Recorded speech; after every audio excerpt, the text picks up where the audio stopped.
200 টাকার নিচেও নাকি পিৎজা পাওয়া যায়, তাও আবার চিজে ভরপুর। এটি খেতে চলে গেছিলাম আমাদের এলাকায় নতুন আরেকটি ফুড কোর্টে। এটির লোকেশন হচ্ছে তেলপাড়া হাই স্কুলের সামনে। ওনাদের ফুড কোর্টটির নাম হচ্ছে ইয়ামি টেস্ট।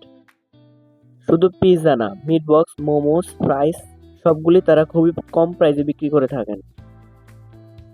আমি নিয়েছি সসেস পিৎজা, যার প্রাইস পড়েছে 180 টাকা।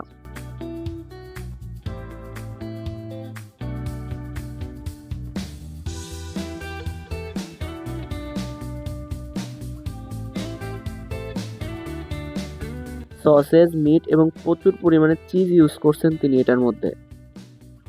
এখন খেয়ে দেখি কেমন লাগে।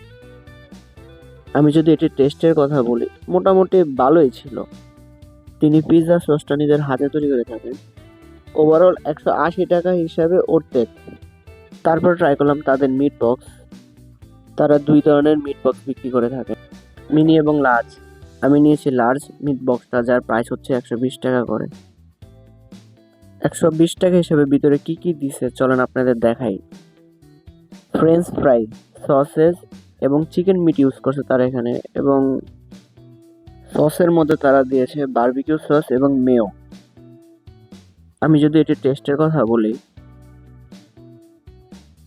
এটা খেতে মজা লাগতেছিল, কিন্তু তারা খুব পরিমাণে ফ্রেঞ্চ ফ্রাই, চিকেন মিট এবং সসেজও মোটামুটি কমই ছিল, অতটা বেশি ছিল না। ওভারঅল 120 টাকা হিসেবে মিট বক্স ভালোই ছিল। ভিডিওটি এ পর্যন্তই। সবাইকে দেখার জন্য ধন্যবাদ। অবশ্য লাইক, ফলো এবং শেয়ার করতে ভুলবেন না। দেখা হবে খুব শীঘ্রই নেক্সট ভিডিওতে ইনশাআল্লাহ।